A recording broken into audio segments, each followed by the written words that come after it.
ఆఖరికి విష్తో చేసింది కాస్ ఖతర్నాక్ వార్తలు పట్టుకొచ్చేసింది. ఆర్టీసీ బస్సుల్లో మొగోళ్లకు సీట్లు కేటాయించాలన్న డిమాండ్. ఆ నలుగురు సీన్ రిపీట్ చేసిన అప్పులోళ్ళు. పందుల కిడ్నాప్ కేసులో ₹1 కోటి గోల్మాల్. గిసొంటి స్మార్ట్ వార్తలన్నీ పట్టుకొచ్చేసిన. అన్ని కలగలిపి చూసేద్దామా? రైట్. తెలంగాణ రాజకీయాలంటే డిసెంబర్ 3 దాకా ఓ లెక్క, 4వ తారీఖు సంది ఇంకో లెక్క. ఏ పార్టీలు ఉంటే అభివృద్ధికి నోసుకుంటారో గోడ మీద కూర్చున్న లీడర్లందరికీ పక్కా క్లారిటీ వచ్చేసినట్టే. ఇక అగో మంచిర్యాల జిల్లా మున్సిపాలిటీలల్లా అప్పుడే ముసలం మొదలైందట. కారు పార్టీ కౌన్సిలర్లు అంతా కారు దిగి షేక్ హ్యాండ్ కోసం చేతులు చాపుతుర్రట. చూద్దాం పారా కథ ఏందో.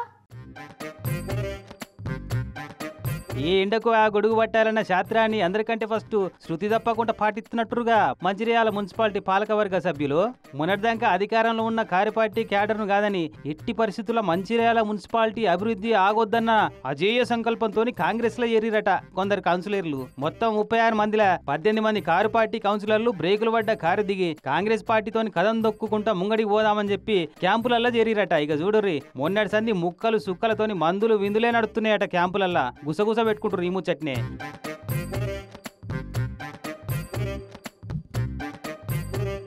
ఇక 27 మంది కాంగ్రెస్ దిక్కు మొగ్గు చూపుడుతోని అవిశ్వాసం పెట్టి car party chairman, vice chairman పోస్టులను పోస్టింగ్ చేయమన్నారట.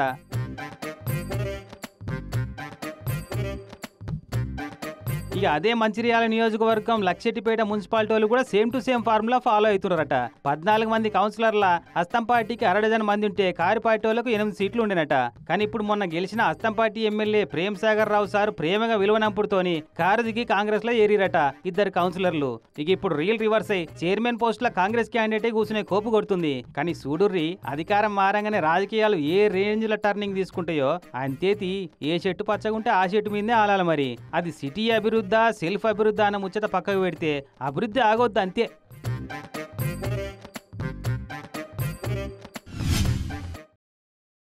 వా ఏం స్కెచ్ చేసిన రోల్లాగా జగిత్యాల జిల్లా మెట్పల్లి కాడ అప్పులు తీసుకొని తప్పించుకొని తిరుగుతున్న ఒక మేధావిని దొరకబెట్టేందుకు అచ్చంగా అచ్చుగుద్దినట్టు ఆ నలుగురు సినిమా సీన్ కాపీ కొట్టినట్టు చేసినట్టు నమ్ముని రోల్లా. సేమ్ టు సేమ్ అప్పులు తీర్చేదాకా ఆఖరి కార్యం జరగనియమని కోట శ్రీనివాసరావు అడ్డం పడ్డట్టే సావుకు అడ్డం పడ్డరు వల్ల.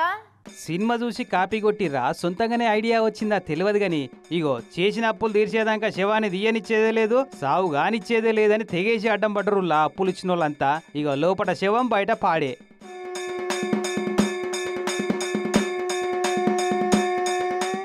జగిత్యాల జిల్లా మెట్పల్లి సిటీలో జరిగిన ఆ నలుగురు సినిమా సీన్ ఇది. సిటీలుండేకి పుల్లిరి శ్రీకాంత్ అనేట ఆయన 1,00,000, 2 లక్షలు, 10, 11 లక్షలు ఇట్లా చాలా మంది తాన అప్పుల కుప్పలు చేసి పెట్టిండట. పోనీ చేసిన అప్పులతోని ఆ నలుగురు సినిమాల రాజేంద్ర ప్రసాద్ లెక్క ఏదన్నా పెద్ద ఘనకార్యం చేసిందా అంటే అట్లేం కాదట. హైదరాబాద్ లా మెట్పల్లిలో ఆస్తులు పోగేసుకొని పొంగనాలు కొడుతున్నట. అప్పు కట్టబోయా అంటే అడ్రస్ లేకుండా తప్పించుకొని తిరుగుతున్నట. ఒక్కొక్క వ్యక్తి దగ్గర 1,00,000, 2 లక్షలు, 8 లక్షలు, 10 లక్షలు తీసుకున్నాడు, 11 లక్షలు తీసుకున్నాడు. ఎందుకు తీసుకున్నా అంటే చిట్టీలు అనుకుంటా తీసుకున్నాడు, ఫైనాన్స్ అనుకుంటా తీసుకున్నాడు. ఇక ఎప్పుడెప్పుడు దొరుకుతాడా అని ఎదురు చూసిన అప్పులకు ఈ శ్రీకాంత్ వాళ్ళ తండ్రి కాలం చేసుకొని మంచిగా కలిసి వచ్చింది. ఇక ఎట్టైనా కన్న తండ్రి కాబట్టి కట్టెబడితందుకు కార్యం చేసేందుకు రాకదే అప్పది. ఇక ఇదే మంచి మోక అని సావుకాడ సుట్టపోల లెక్క సీక్రెట్ గా జాక్కొని ఎదురు చూసుడు పెట్టిరట. ఇక అంతల్నే మనోడు ఎంట్రీ ఇచ్చుడు, అందరు కూడా అనగబట్టుడు జరిగింది. ఇక ఈళ్ళోర్రా వాడోర్రా పంచాది పెద్దగా అయింది. అరే సావుకాడ అప్పుల పంచాది ఏందివా అని కొందరంటే ఇప్పుడు కాకుంటే ఇంకెప్పుడు దొరుకుతాడువా అని అప్పులు ఇచ్చిన వాళ్ళు లొల్లి పెట్టిర్రు. ఇక చూడు, సావుకొచ్చిన చుట్టాలంతా ఏడ్చి ఎక్కడోళ్ళు అక్కడ చెట్టుకోలు, షటర్ మెట్ల మీద ఇంకోలు అన్నట్టు నిరిబడి ఎట్లా కూర్చున్నారో.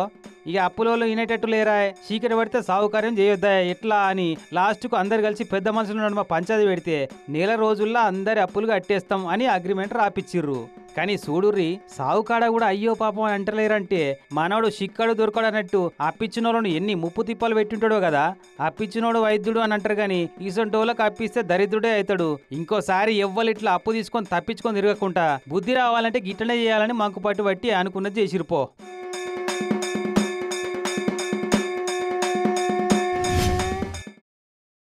ఓ వారం 10 దినాల కిందట చికెన్ పేరు చెప్తే చాలల్లా అపచారం అని చెంపలు వేసుకున్నారు చాలా మంది. కోడిగుడ్లు కొనేటోళ్ళనైతే కొత్తగా గుడ్లెల పెట్టి చూసిండ్రు. కోడి కూర వండితే గిన్నెలను కూడా గీక్క తిన్నట్టు ఇడిచిపెట్టకుండా తినే నాన్ వెజ్ ప్రేమికులు సుత కార్తీక మాసంలో పరమనిష్టలకు దిగురు. మరి ఆ దెబ్బకు కోడి కూర 240 కాంచి ₹100 పడిపోయింది. ఆయన కోడికెళ్ళి చూడలే, చికెన్ సెంటర్లో కాలు పెట్టలే. పాపం గిరాకులు లేక ఓనర్లు అంతా గుడ్లు తేలేసిండ్రు. కానీ ఇప్పుడు చూడుర్రి, అబ్బబ్బబ్బా చికెన్ దుక్నాలని తాకుడు దాకిండ్రు పోండ్రి పబ్లిక్. అగో ఐతారం పూట ఎట్లా ఔర్లాడుతుర్రో చూడుర్రి. ఎంత ఆలస్యమైనా మంచిదే గాని ఇంటికి కోడి కూర కొనుక్కపోయిందే లెక్క అని అనుకున్నట్టున్నారు. ఈడ ఆడ అని తేడా లేకుండా తెలంగాణ అంతటా కోడి కూర కోసం ఎగబడ్డరోళ్ళ.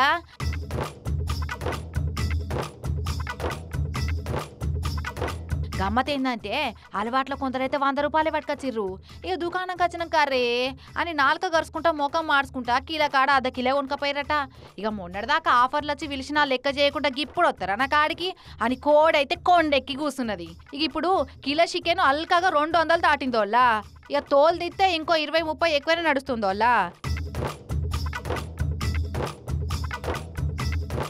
మొన్నటిదాకా కార్తీక మాసం అయ్యే వరకు నిజంగా నిష్ట చేసిన వాళ్ళు కొంత. ఇంటామె నిష్ఠురాలు ఆడుతుందని కొంతమంది కోళ్ళ దిక్కే చూడలే. నాలుకే గుంజుతున్నా అనగబట్టుకున్నారు కానీ గింత కూడా టెంప్ట్ కాలే. వారానికి 2-3 సార్లు పట్టుకవేటోళ్ళు ఐతారం సుత మురక కూడా చూడలే పాపం. ఎటు పోయినా కోడి కూరను కానేటోళ్ళే కరువైపోయా. ఇక ఎఫెక్ట్ తోటి మొన్నటిదాకా 100-120కి పడిపోయి అగ్వకే దొరికిన కోడి కార్తీక మాసం ఓడవంగానే నడక తెలివని బాయిలర్ కోళ్ళు అన్ని రెక్కలు వచ్చినట్టు మీదికే గుర్తున్నాయటం వల్ల. చికెన్ ఒక్కటే కాదుల్లో మటన్ సుతగా అంతే. కిలో 900 నుంచి 1000 రూపాయలు నడుతుంది. ఆటలు పోతాం పెట్టుడే ఆలస్యం ఎగవాడి కొనుక్కపోతున్నారు. ఇక అట్నే చేపల రేట్లు కూడా చిక్కకుండానే అవుతున్నాయి వాళ్ళ పబ్లిక్. పస్తులుంచి ఉంచి పెండ్లి భోజనాలకు పంపితే ఎగబడ్డట్టే ఎగబడుతోటి చేపలు అమ్మేటోళ్ళు కూడా గట్టిగానే పెంచిర్రు. మొన్నటిదాకా కిలకు సెంచరీ చుట్టే తిరిగిన రవ్వు బొచ్చల రేట్లు ఇప్పుడు డబల్ సెంచరీ చేసి రౌండ్ ఫిగర్ లెక్క మార్చిర్రు. మొత్తానికి కార్తీక మాసం అయిపోవడంతోటి నీసు కూరకు ఫ్యాన్స్ పెరిగిపోయినరు.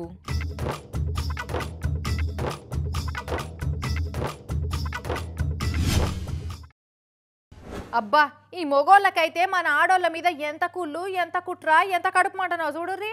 ఆర్టీసీ బస్సులల్లా ఆడోళ్ళకు ఉచిత ప్రయాణం అనగానే ఎక్కలేని కోపం వస్తున్నట్టున్నది కొంతమందికి అయితే. అగో మొగోళ్ళ బాధను సాటి మొగోళ్ళే అర్థం చేసుకున్నట్టు మొత్తం బస్ అంతా ఆడోళ్ళకేనా అని ఆర్టీసీ బస్సుకు అడ్డం పడ్డాడికి మోతవారి. ఇగో గరం కోట్ వేసుకొని నడి రోడ్డు మీద ఆర్టీసీ బస్సుకు అడ్డంగా గర్రతో నిలబడ్డాడు చూడు. గియాన్నేనుల్లా తెలంగాణ ఆర్టీసీ బస్సు ప్రయాణాలల్లో సాటి మగజాతికి జరుగుతున్న అన్యాయాన్ని ప్రశ్నిస్తున్న బ్రాండ్ అంబాసిడర్. బస్సు మొత్తం ఆడోళ్ళకేనా? అయితే మరి మేమెట్లా పోవాలి?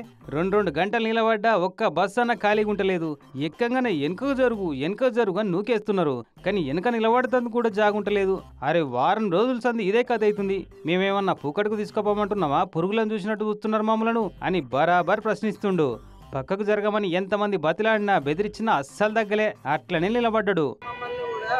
వాళ్ళకి ఒక 25 మాకు ఒక 15 ఒక 5గురు వాళ్ళకి ముసలోళ్ళకి 5గురికి కూర్చున్న వాళ్ళకి ఇంకొక 10 నిలబడగలిగి అంతే. బస్సులో 40 మంది అంతే, వేరేది ఏం లేదు. కానీ మొగోళ్ళని కూడా ఇచ్చేయాలి. 30 సీట్లు ఉన్న దగ్గర 20 సీట్లు ఆడవాళ్ళకి కేటాయించాలి, 10 సీట్లు మొగోళ్ళకి కేటాయించాలి అంతే. వేరేదేం లేదు. చూడబోతే జర మందు కిక్కులనే ఉన్నట్టు కొడుతుండు కానీ 30 సీట్లుంటే మినిమం 5 సీట్లన్నా మా మొగోళ్ళకి కేటాయించాలి, కనీసం ముసలోళ్ళనన్నా కూసబెట్టాలని కానులు మాట్లాడిండు. ఈ అన్న మాట్లాడేది మాత్రం బరాబరే అని అందరూ ఒప్పుకున్నారు. ఇట్లా చూస్తూనే రోడ్ అంతా జామ్ అయిపోయింది. అటు పక్కకు ఉన్న ఆడోళ్ళంతా మనోని నిష్ఠూరం ఆడుకుంటూ తిడుతున్నా అన్న బాధను అర్థం చేసుకున్న సాటి మొగోళ్ళంతా సానుభూతి చూపెట్టి బుధగరిచ్చి పక్కకు గుంజి ట్రాఫిక్ క్లియర్ చేసి బస్సులను పంపిర్రు. నిజామాబాద్ జిల్లా ఆర్మూర్ బస్టాండ్ బయట మొన్న శనివారం జరిగింది ఇట్లా. లెక్కకైతే ఇవ్వాలన్నా ఇట్లా రోడ్డుకు అడ్డం పడితే పక్క గుంజి చెంపల పంటి 2 గుంజాలే. కానీ మనోడు చేసిన దాంట్లో సాటి మొగోళ్ళకైతే తప్పేం కానరాలేనట్టుంది. ఇక ఇట్లయితే మాత్రం ఈ అన్ననే ఆదర్శంగా తీసుకొని మొగోళ్ళంతా మగవారికి బస్సు సీట్లలో పురుష రిజర్వేషన్ల కోసం పోరాటం చేస్తట్టే కొడుతున్నారు. వారికి కేటాయించిన సీట్లలో వారినే కూర్చొనిద్దాం అని రాసేదాకా పట్టు పడితట్టే ఉన్నారు. 30 సీట్లు ఉన్న దగ్గర 20 సీట్లు ఆడవాళ్ళకి కేటాయించాలి, 10 సీట్లు మొగోళ్ళకి కేటాయించాలి.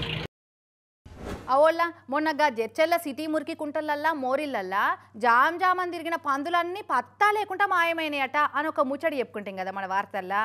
ఏ పందులు చల్లకుండా పోతే ఓనితి అదో పంచాది దాంతో లెక్క అని అనుకునేటట్టు లేదోళ్ళ పంచాది. ఎందుకంటే కనబడకుండా పోయినాయి 10-20 పందులు కాదుల్లో 80 టన్నుల పందులట. అటు ఇటు ₹1 కోటి మీద ఉంటుందట పందులు విలువ.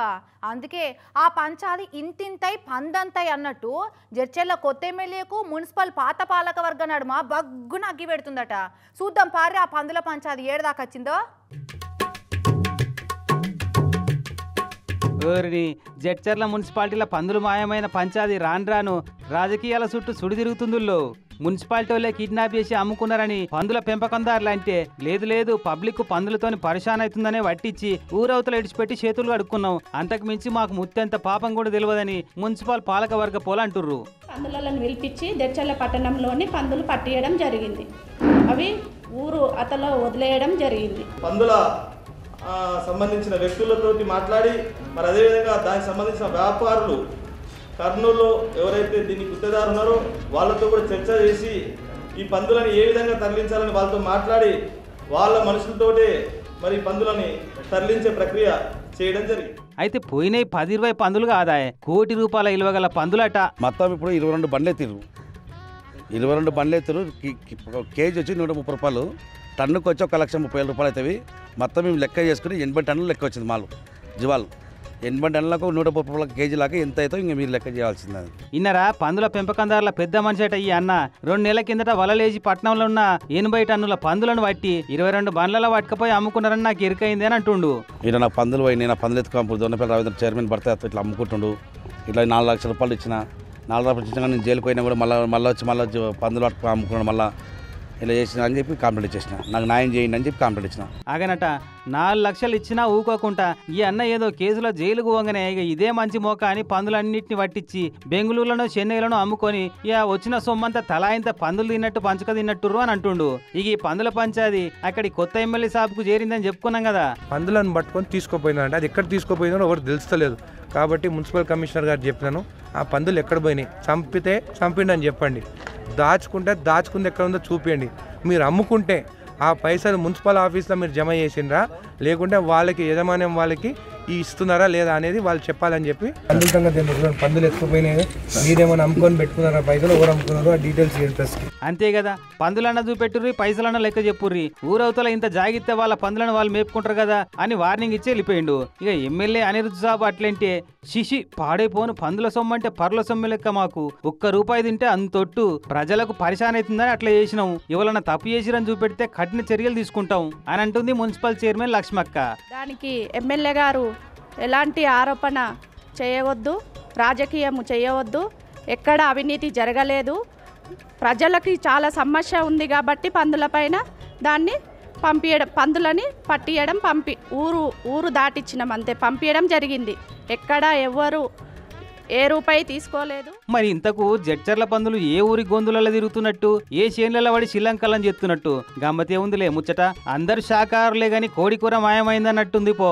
కానీ అధికార పార్టీ మారుడుతోని ఊడిచిపోయిందనుకున్న పందుల పంచాయతీ ఎట్లా టర్నింగ్ తీసుకుందో చూడు. మరి ఇక పందుల పైకం తిన్నో లేవలో తిననో లేవలో గాని పంచాయతీ మాత్రం పక్కా పొలిటికల్ టర్నింగ్ తీసుకున్నట్టే. చూడాలి మరి ఇక ఫైనల్ గా ఎవరిది అప్పర్ హ్యాండ్ అవుతుందో. నేను అఫీషియల్ గా మాత్రం నేనేం చేయలేదు, నేనేం రాయలేదు, ఎవరికేం నోటీస్ పంపలేదు. సిఐ గారికి కానీ నేను ప్రొటెక్షన్ కల్పించాను, నేనేం చెప్పలేదు. నేను నోటీస్ ఇవ్వండి మరి ఎట్లా పోయిందో తెలియదు నాకు.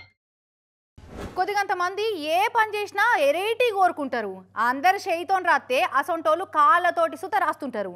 ఇక అందరూ ఉన్నదున్నట్టు పాటలు పాడితే కొందరేమో రివర్స్లో వాడుతుంటారు. అందరూ కాగితాల మీద బొమ్మలేస్తే ఎరేటీ కోరుకునేటోళ్ళు ఇష్కల రాళ్ళతోని చెట్ల ఆకుల మీద బొమ్మలేస్తుంటారు. ఇసోంటి ఎరైటీ మనుషులు చాలా తక్కువ ఉంటారు వల్ల. కానీ ఈ అన్న చూడిపోర్రి కిరాకున్నాడు. ఆకుల మీద అద్భుతాలు చేస్తున్నాడు అన్న. దేశ నాయకులు, తెలంగాణ లీడర్లు, హీరోలు, దేవుళ్ళ బొమ్మల్ని ఆకుల మీద అల్కగా చెక్తుండు. వారెవ్వా ఏమన్నేస్తుండా, అదర కొడుతున్నాడు పో. ముందుగాల పెన్నుతోని గీసి అటెంక బ్లేడుతోని ముద్దుగా కట్ చేస్తుండు. అబ్దుల్ కలాం, సర్దార్ వల్లభాయ్ పటేల్, రవీంద్రనాథ్ ఠాగూర్, భగత్ సింగ్, అల్లూరు సీతారామరాజు, సుభాష్ చంద్రబోస్, ఛత్రపతి శివాజీ, కాళోజీ, రాహుల్ గాంధీ, గట్లనే మన కేసీఆర్ సారు, కేటీఆర్ సారు, రాజాసింగ్, హరీష్ రావు, కొత్త సీఎం రేవంత్ రెడ్డి సారు బొమ్మలు సుతాకుల మీద ముద్దుగా చెక్కిండోల్లా. ఇట్లా ఒకటో రెండో కాదుల్లో ఇప్పటిదాకా 1000కి మీదనే ఎక్కిండట. ఈ అన్న పేరు గుండు శివకుమార్, రంగారెడ్డి జిల్లా నారాయణఖేడ్లు ఉంటాడు. ఇక ఇప్పటికైతే గవర్నమెంట్ స్కూల్లో కాంట్రాక్టు పద్ధతిలో బొమ్మల టీచర్గా కొలువు చేస్తుండట. ఇలా వేస్తున్న పెయింటింగ్తో, పెన్సిల్తో, బ్రష్తో, పెన్నుతో వేస్తున్న తరుణంలో ఇది కామన్గా మారిపోయింది. ప్రతి ఒక్కరు కూడా వేస్తున్నారు. ఇలా నా శిష్యులు కూడా చాలామంది, ఎన్నో వందల మంది తయారై వాళ్ళు కూడా వేయడం ప్రారంభించారు. ఇలా ప్రతి ఒక్కరు వేస్తున్నారు, నాకు తేడా ఏముంది అని ఒక మనసులో భావన వచ్చింది. మిగతా వాళ్ళు కూడా నువ్వు క్రియేటివిటీగా స్టార్ట్ చేయి అనే ఆలోచన నాలో కలిగించారు. అప్పటి నుండే గత సంవత్సరం అంటే 2022 ఫిబ్రవరి నెలలో ఈ రావి ఆకు పైన ఈ చిత్రాలను స్టార్ట్ చేశాను. కాగితాల మీద గీసి గీసి గుర్తింపు రాక యాస్టకొచ్చి గీ తీర్ల ఎరైటీగా ఆకుల మీద బొమ్మలు చెక్కుతున్నాడు. గీ బొమ్మలు గీసేటందుకు రాగాకులు, తాటాకులు, మందారం ఆకులు సుత వాడతాడట. ఏ బొమ్మనైనా గిట్ల నిమిషాలలోనే అచ్చుగుద్దినట్టు దింపుతాడు అన్నట్టు. బడిలో డ్రాయింగ్ టీచర్గా వేసుకుంటేనే గిట్ల షాప్ సుత నడుపుతున్నాడు. ఆర్డర్ ఇస్తే ఆకు మీద బొమ్మేసి ఫ్రేమ్ కట్టిస్తాడు అన్నట్టు. ఒక్కో ఫ్రేమ్కు 1000 నుంచి 1500 తీసుకుంటాడట అన్న. ఈ బొమ్మలు చూసిన వాళ్ళు మాకు కావాలని ఒక్కటే ఎగబడి ఆర్డర్ ఇస్తున్నారు. ఇక అన్నకు రాష్ట్ర స్థాయి, జాతీయ స్థాయిలో చాలా అవార్డులే వచ్చినాయట నోళ్ళ. చూసిండ్రు కదా నోళ్ళ. మరి ఇక వాట్సాప్ లో ఫోటోలు కింద పంపి ఆర్డర్ ఇస్తే ఎవరి బొమ్మ అయినా చెక్కి ఫ్రేములు కట్టి పంపిస్తారు కావచ్చు. గట్ల ఎత్తే అన్నకు బిజినెస్ కూడా మస్తుగా పెరుగుతుంది, ఆర్టుకు విలువ దక్కుతుంది. ఓ శివకుమార్ అన్న, ఆల్ ద బెస్టే. ఇసొంటి అవార్డులు, రివార్డులు ఇంకా ఎన్నో మస్తు తీసుకోవాలని మన స్మార్ట్ వార్తల తరపున మేము కూడా కోరుకుంటున్నాం. ఆల్ ది బెస్ట్ మళ్ళా.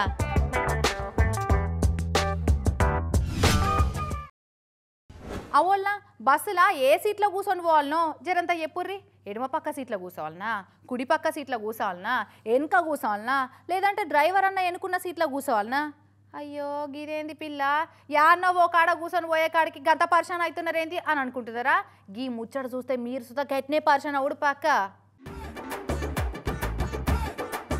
మెకానిక్ వచ్చి మట్ట సంగ వెనక టైర్లు వీకి పక్కకు పెట్టినట్టే ఉన్నది కదా ఈ సీన్ చూస్తుంటే. కానీ కాదోళ్ళ, తొవ్వపొంటి పోతేనే ఆటంతటా అవే ఊసిపోయినాయట. అగో అన్నం చూడుండ్రి, అంత పద్ధతిగా 2 టైర్లు ఎట్లు ఊసిపోయినాయా అని తొర్రల తలకాయ పెట్టి సైంటిస్ట్ మాదిరి రీసెర్చ్ చేస్తున్నాడు. పాపం ఏం అర్థం కానట్టున్నది. తెల్ల ముఖం వేసుకొని వచ్చిన తొవ్వల్నే వాపస్ మర్రిండు. ముంగ టైర్లు చూస్తుంటే మంచిగానే ఉన్నాయి కానీ వెనక టైర్లకు ఏమైందయ్యా అని అంటే ఏం కాలే, ఎదురుగా ఏదో బండి వస్తే డ్రైవర్ అన్న గట్టిగా బ్రేక్ కొట్టిండు అంతే. అట బ్రేక్ కొట్టంగానే వెనకాలన్న 2 టైర్లు సెట్టుకు సెట్టు ఊసిపోయి బాడీ మొత్తం కాలు కొట్టేసిన కోడి లెక్క రోడ్డు మీద పడ్డదోళ్ళ. అట్లా సుతా బస్సు కొంచెం దూరం పోయిందట